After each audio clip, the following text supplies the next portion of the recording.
Well, hello, Vaughn. We missed you the last few days. Nice to have you back this week. And you arrived shortly after the quarterly financial update. Yeah, it's good to be back, Harold. And I don't think we can really ever say there was a quiet time on the political beat this year. And certainly the last few days, again, there it is. And well, what's going on in Ottawa is even more fun, but there's enough here. The quarterly financial report was delayed. They said that's because they just had an election and it takes a little longer to put it together, but it was delayed and it was economically and fiscally pretty depressing. The huge deficit that they announced back in February turned out to be small. They increased it in September and they increased it again this week. So it's approaching $10 billion, our deficit, which would be a record. And the reason why it's still growing is what's really depressing, which is because the economy is stalling. So sales tax revenue down, corporate income tax revenue down, national resource revenue down, and the government hasn't really reduced spending. So it would have been even worse if ICBC hadn't made more money than expected on its investments. But, you know, when ICBC is making money, it's usually because they're charging too much for auto insurance. So there wasn't much to celebrate or cheer about in that financial update, the first from our new finance minister, Brenda Bailey. So, you know, I guess you give her one bad news report and hope that the next one's better. But really, it was all in all a pretty depressing briefing. Well, you mentioned the state of the economy, and that has to be a major concern. I mean, not a week goes by. I'm sure you get the same reports and emails from the small business community and boards of trade, et cetera. They're very scared about the situation right now. Well, yeah, and again, I think with good reason. The economy is, as I said, the evidence is stalling. This is even before we get to whatever's going to happen with Trump and the tariffs. One number, and there's a lot of numbers in these reports. It runs 70 pages. One number, housing starts are down 10%. Housing starts are way down in Vancouver and Victoria. And look, this government has had nothing but ambitious plans to encourage expansion of the housing market and the rental market. They've had 30-point plans and 10-point plans, and it is a major promise in all three elections for the NDP. Do something about housing, make it more affordable, create more housing, and housing starts are down.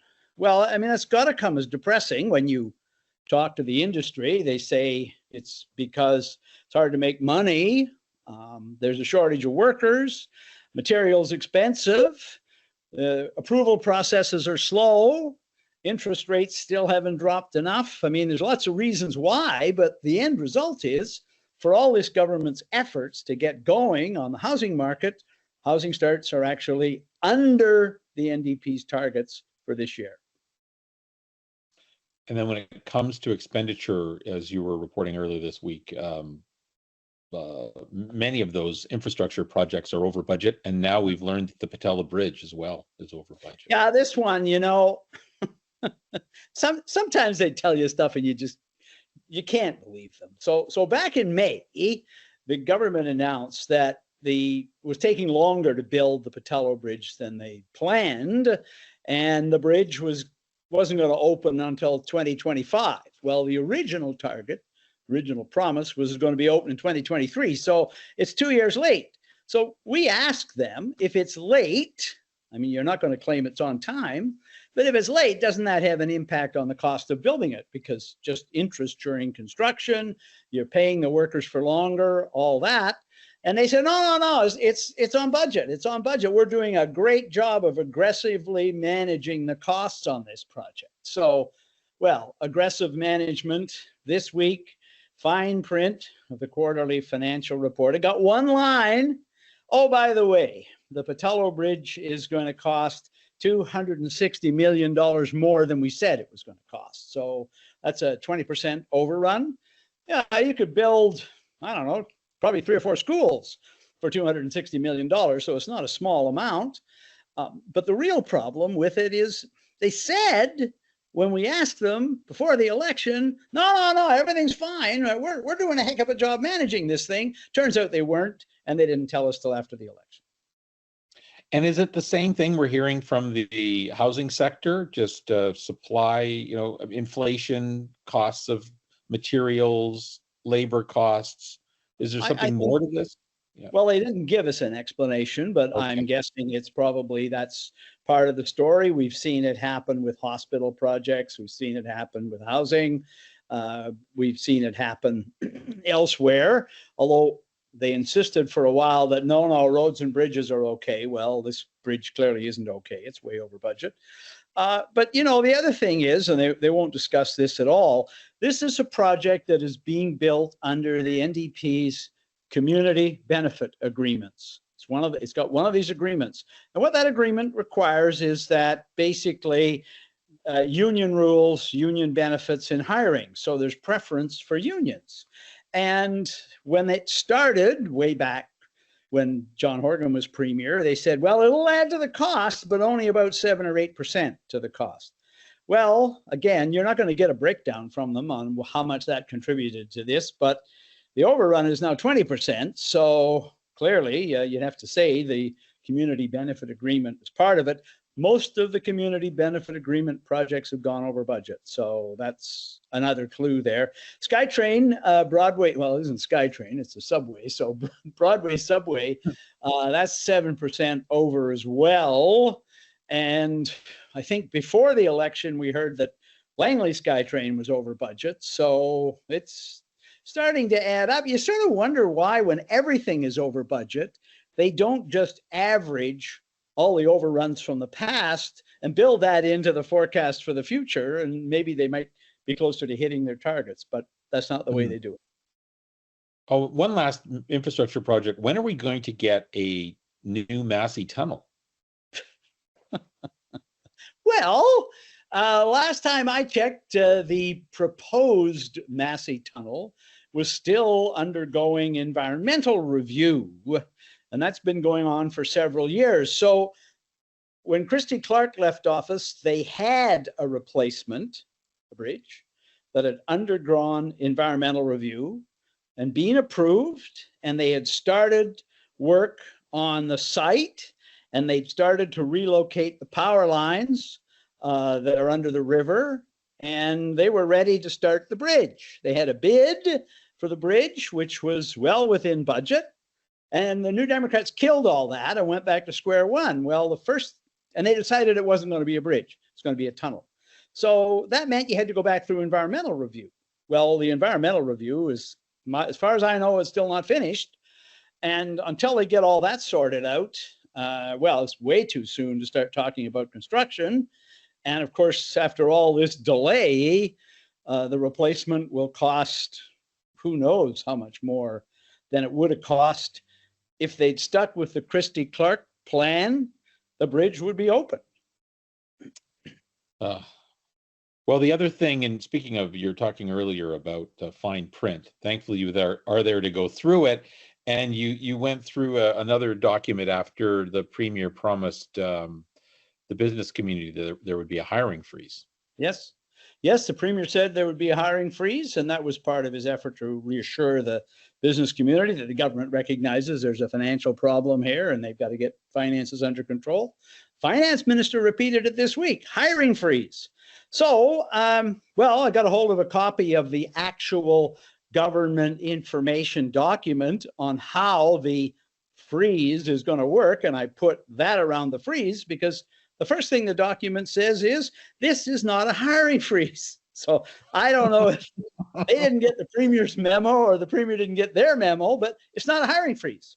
It's a temporary pause. And moreover, they then go on to list all the exemptions. And when you add up all the exemptions, it's the pause only applies to, well, most of the 90% of the jobs in the public sector are excluded because crown corporations are excluded, schools, hospitals, agencies, everything is excluded.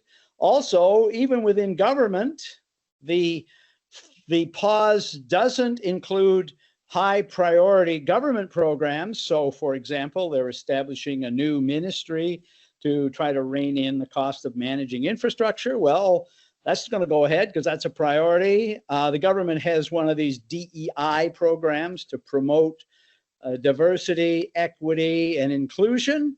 All the hirings under that are excluded, so they can still go ahead and do that. Internships, and there's all kinds of other reasons that you can go ahead. So I would say first of all, they aren't even claiming it's a freeze.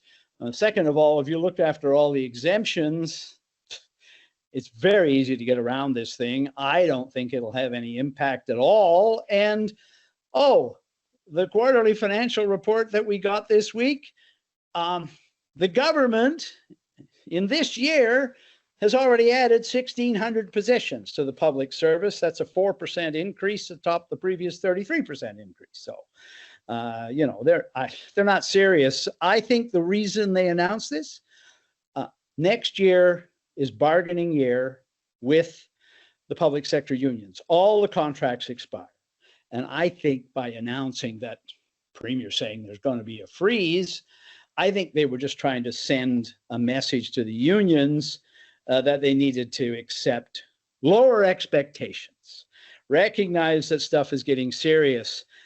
Some of our public sector unions are very well led, and most of them know that the government Premier just finished thanking them for helping the government to get reelected. So I doubt they're going to be intimidated by the news of this freeze that isn't a freeze. Well, finally, away from the government corridors, but not too far, Selina Robinson's new book, which we excerpted a month or two ago, and but she held a book launch recently. Yes. Yeah, it took her a while to get the book final draft and out and announced and a book launch. The book is available on Amazon. It's Truth to Tell. Isn't that it? God, I hope I've got the title right. And she's donating the proceeds to charity, by the way. So it's a tell-all book. Runs about 300 pages. A lot of detail in there about her rough treatment at the hands of the Premier. She says when she first got in trouble over this ill-advised comment about the Middle East, where she described the land that Israel is on as a crappy piece of land before the Israelis government was set up. And she apologized for that immediately. She says that the Premier initially stood behind her, and then when there was pressure from the Muslim community and NDP supporters and donors, the Premier abandoned, basically forced her out. She tried, forced her out of cabinet. She still tried in an effort to put together some kind of an outreach program to the Muslim and Jewish communities, and the Premier's office vetoed that. They said it was too political, so she quit the government. So, I mean, this is her version of what happened, but I covered that, and a lot of what she says is documented. It's a pretty damning book about the David Eby style of management. And by the way, the book is dedicated to John Horgan, which tells you a lot actually, about how Selina Robinson views the two premiers under which she served. You read this book, and there's not much doubt that John Horgan wouldn't have treated her roughly the way David Eby did. Is there anything, do you think, in the book that will have, though, any longer-term implications for the Premier or this government? Well, I mean, the tone of it is quite shaming of a level of tolerance and silence in the face of a really strong rise of anti-Semitism in BC, in the NDP, and in the country, disguised as criticism of Israel. But really, Robinson makes a pretty good case that there's a strong element of just picking on a country because it's run by the Jews. And there's lots of evidence from the police and statistics to show there has been a rise in anti-Semitism in the country, that some of the protests are pretty bad. Robinson herself had her office spray painted. She got death threats.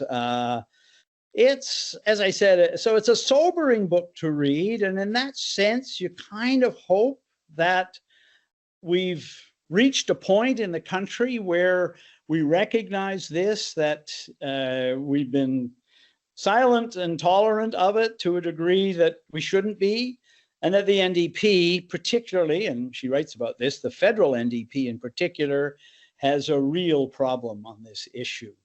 She says that, she doesn't believe that all of her colleagues are anti-Semitic, but she believes a lot of them went along with this stuff and were just silent in the face of it.